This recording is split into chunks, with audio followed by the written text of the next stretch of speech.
L'histoire est une immense source d'inspiration. On parle souvent de développement personnel, donc maintenant on en parle un peu moins que par rapport à auparavant, mais l'histoire, comprenez-le, si vous voulez vraiment développer votre mental, si vous voulez être aussi plus serein, aussi plus motivé dans votre vie quotidienne, l'histoire, c'est une immense source d'inspiration. Je vous dis ça parce que pour ceux qui ne savent pas, ça fait 4 ans que je travaille sur l'histoire arabo-musulmane en tant que vulgarisateur sur YouTube et sur les réseaux sociaux comme TikTok et Instagram, et je rencontre souvent des itinéraires de vie, des récits historiques qui sont juste hyper inspirants et qui me motivent au quotidien à faire des actions, à toujours donner le meilleur de moi-même. Alors d'abord, je vais passer par un exemple. Dernièrement, j'ai visionné le documentaire sur Arte en 4 épisodes de Magellan. Magellan, je pense que vous le savez, c'est un très grand navigateur, on pourrait dire un explorateur, donc qui a surtout exploré dans les années 1519-1521. Et c'est le premier à avoir fait un tour du monde parce qu'en fait, il est le premier à être passé en bas, au sud en fait de l'Amérique du Sud. Il est parti donc d'Espagne et il a franchi donc ce qu'on appelle aujourd'hui le détroit de Magellan, donc au sud de l'Amérique du Sud. Et il a rejoint ensuite les Moluques, d'ailleurs où il est mort en Asie, donc pas aux Moluques mais un petit peu auparavant d'arriver aux Moluques. Et ensuite, ces navigateurs qui lui ont succédé, ils sont revenus en Espagne avec un équipage qui était très restreint, parce qu'il y a simplement, je crois, moins d'une vingtaine de marins qui sont revenus en Espagne sur, au départ, plus d'une centaine de navigateurs. Donc pourquoi justement ces 4 épisodes-là, donc je vous conseille vivement d'ailleurs cette série sur Magellan, c'est vraiment l'exemple de pourquoi l'histoire est si inspirante. Magellan, faut bien comprendre, c'est des personnes, on est au début du XVIe siècle, qui partent pour une expédition, pour trouver un passage, parce que je ne savais pas qu'il existait un passage en bas de l'Afrique du Sud, de l'Amérique du Sud, pour passer directement donc en Asie, et notamment donc territoire des Philippines et d'Indonésie, notamment donc avec les Moluques. Et donc notamment pour les épices. Et il faut comprendre qu'on partait vers l'inconnu. C'est encore pire que ceux qui partent actuellement, donc ceux qui ont même marché sur la Lune, qui sont partis dans l'espace, c'est quasiment encore pire parce que vraiment c'était l'inconnu total. Aucun moyen de communication ensuite avec des moyens de communication comme la radio, etc. On part vers l'inconnu. Donc Magellan part avec une flotte de 5 navires et il part dans l'inconnu. Et imaginez-vous traverser des océans pendant le voyage total a duré pendant, il me semble, 3 ans. Et imaginez-vous que vous passez déjà 6 ou 7 mois pour arriver jusque en bas de l'Amérique du Sud. Ensuite, une fois que Magellan a passé l'Amérique du Sud, ils ont voyagé pendant 3 mois de mémoire. Ils ont traversé pendant 3 mois sans rencontrer une seule terre. Tout l'océan Pacifique, dont on ne connaissait pas cette partie de l'océan Pacifique à cette époque-là, pendant 3 mois. Bien sûr, à travers tout ce voyage-là, ils ont connu des difficultés majeures, avec des mutineries à bord, avec des maladies, le scorbut, très connu le scorbut, qui a décimé l'équipage, avec des morts de fatigue, parce qu'évidemment, quand vous passez par exemple 3 mois en mer sans toucher le sol, sans vous nourrir des fruits par exemple qu'il y avait sur certaines îles, etc., et vous contenter des provisions que vous aviez sur les bateaux, mais qui bien sûr étaient restreintes, en fait, tout ça, ça motive. Ça motive pourquoi? Parce qu'on se rend compte que c'est dingue en fait ce qu'ils ont accompli. Avec les connaissances qu'ils avaient, c'est juste incroyable d'avoir pu aller vers l'inconnu, aller vers le danger, savoir pertinemment que vous aviez beaucoup plus de chances de mourir que de survivre, mais aller vers l'inconnu comme ça. Ça c'est, en tout cas pour Magellan, et l'exploration de manière générale, une des parties de l'histoire qui personnellement, mais peut-être vous aussi, m'inspire. Parce qu'aujourd'hui, franchement, on a tout. Regardez, j'ai un ordinateur, je peux aller sur Internet, je peux découvrir plein de connaissances différentes. J'ai un toit sur la tête. On a chaud, parce qu'on peut avoir le chauffage. Une bonne partie d'entre nous ont le chauffage et peuvent l'utiliser. On a les moyens de le faire, c'est un confort. Et ces personnes-là, eh bien, il y a 5 siècles, étaient parties comme ça. Dans l'inconnu, avec un confort complètement sommaire. C'est juste incroyable pour moi. Et ça, c'est vraiment une source de motivation. Et donc, à côté de ça aussi, l'histoire, bien sûr, c'est une matière, un domaine qui vous permet de comprendre le monde, bien sûr. Ça aussi, c'est inspirant. Pourquoi? Parce qu'en fait, quand on est de plus en plus plongé dans les actualités, et je pense d'ailleurs c'est très bien, je reviens sur ce sujet-là, c'est très bien que de plus en plus de personnes se coupent, pour moi, des informations à la télé en tout cas, parce que c'est anxiogène, mais on est de plus en plus, à travers ce qui se passe dans le monde, amené à avoir une vision court terme. Par exemple, ce qui se passe en Israël et vis-à-vis donc de Gaza, bien, si on s'arrête juste à ce qui se passe il y a quelques mois ou un an, allons-y, bah, vous comprendriez pas grand-chose à cette thématique sur Israël et Gaza, cette problématique. En fait, il faut prendre l'aspect long terme. L'aspect long terme, c'est quoi? C'est voir, ah oui, mais attends, quelle est l'histoire derrière ce conflit depuis 1948, par exemple? Quelle est l'histoire derrière ce conflit? Donc 1948, de mémoire, c'est la création d'Israël. Quelle est finalement l'histoire il y a un siècle? Ah oui, attends, quelle est l'histoire des relations entre les musulmans et les juifs depuis le Moyen-Âge, par exemple? C'est une question aussi essentielle pour comprendre aussi ce qui se passe actuellement à Israël. Et ce qui permet aussi de remettre, finalement, en perspective ce qui se passe en Israël et se dire que non, les musulmans n'ont pas toujours été, ou que les musulmans n'ont pas toujours été, les musulmans ne sont pas forcément naturellement opposés aux juifs. L'histoire montre que, encore une fois, c'est plus complexe. Il y a eu des épisodes de tension, il y a eu des épisodes où les deux ont très bien vécu ensemble, les deux communautés, juives et musulmanes. Donc ça, c'est important pour ce point-là. Il y a un autre point, d'autres exemples que je pourrais vous donner, par exemple le fait que le djihad aujourd'hui, on dit c'est la guerre sainte, souvent en Occident on dit la guerre sainte. C'est beaucoup plus complexe. On parle souvent de djihadisme. Là aussi, il y a toute une histoire derrière cette notion de djihad, derrière cette notion de djihadisme. C'est beaucoup plus complexe, c'est riche, une notion qui est riche, c'est une notion qu'il faut étudier sur le long terme. Parce que, bien sûr, comprendre le djihad, c'est remonter au 1er siècle de l'islam, c'est remonter au 7e siècle, à l'époque du prophète Mohammed, et aux textes qui sont censés être issus de l'époque du prophète Mohammed, à commencer par le Coran, et tout ce que les savants ont dit sur le sujet. Avant d'aller plus loin, je vous rappelle que la réduction sur l'intégralité des programmes est toujours effective, mais qu'elle va se terminer demain soir à exactement minuit. Non seulement c'est une réduction, bien sûr, qui va vous permettre d'acheter les programmes moins chers, mais en plus, il faut savoir que à la fin du mois de janvier, le prix des programmes va augmenter. Donc en fait, ce que je vous fais ici, c'est une double réduction sur les programmes. Et pour en profiter, c'est le premier lien dans la description. Et donc l'histoire, donc ce point de vue de l'histoire très importante pour ne plus penser les actualités et comprendre le monde non plus dans un aspect court terme, mais vraiment dans un aspect long terme, qui est vraiment primordial si aujourd'hui vous voulez développer votre esprit critique sur ce qui se passe actuellement dans le monde. Mais l'histoire aussi pour moi, l'histoire, c'est un gros moteur d'inspiration. Alors on a parlé déjà des exploits des navigateurs, comme par exemple Magellan. Et vous avez aussi, ici au sein de l'histoire arabo-musulmane, des commerçants musulmans ou non d'ailleurs, arabes, persans, qui partaient, on l'a vu ensemble dans une vidéo YouTube que j'ai postée sur la chaîne principale, qui partaient de l'Arabie, qui partaient de la Perse pour rejoindre non seulement l'Inde, mais aussi l'Indonésie.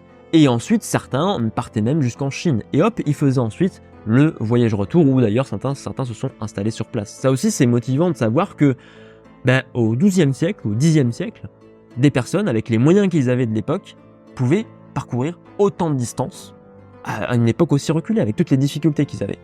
Vous avez aussi des pèlerinages. Vous avez des pèlerins, chrétiens ou musulmans, donc des chrétiens qui partaient d'Europe par exemple pour rejoindre Jérusalem. Ils partaient en bateau et ensuite ils étaient à pied. Des pèlerins musulmans qui partent parfois de la péninsule ibérique pour rejoindre la Mecque, qui faisaient pour certains, souvent c'est des savants musulmans, qui faisaient le tour du monde musulman.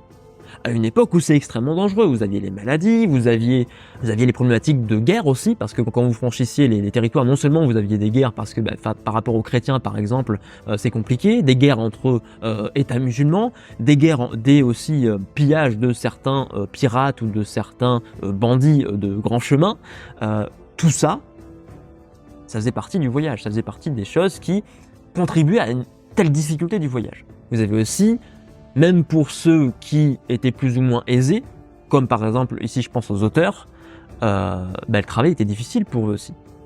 Aujourd'hui c'est simple, on pianote sur le clavier par exemple pour écrire, mais auparavant, même il n'y a pas si longtemps pour le coup, on écrivait tout à la main, on écrivait tout avec une plume, avec un morceau de papier ou de parchemin, et on écrivait. Et certains ont rédigé, pour certains savants musulmans, mais aussi des auteurs chrétiens latins, des dizaines et des dizaines de manuscrits, des dizaines et des dizaines d'œuvres. Et ça, c'est juste fou, en fait. Cette perspective que nous donne l'histoire sur cette idée qu'auparavant, ils avaient même pas 1/100 du confort qu'on a aujourd'hui, des outils qu'on a aujourd'hui.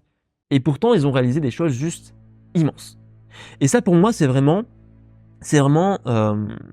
quelque chose hyper inspirant au quotidien de se dire, ouais, on a plein de choses aujourd'hui, Et on peut pas faire autrement que d'en profiter et de se dire c'est notre devoir de faire les choses du mieux possible, de transmettre des connaissances, de faire que le monde aille le mieux possible en transmettant ce qu'on a appris, en transmettant ce qu'on arrive à faire, ce dans quoi on est bon, ce dans quoi on a du génie entre guillemets.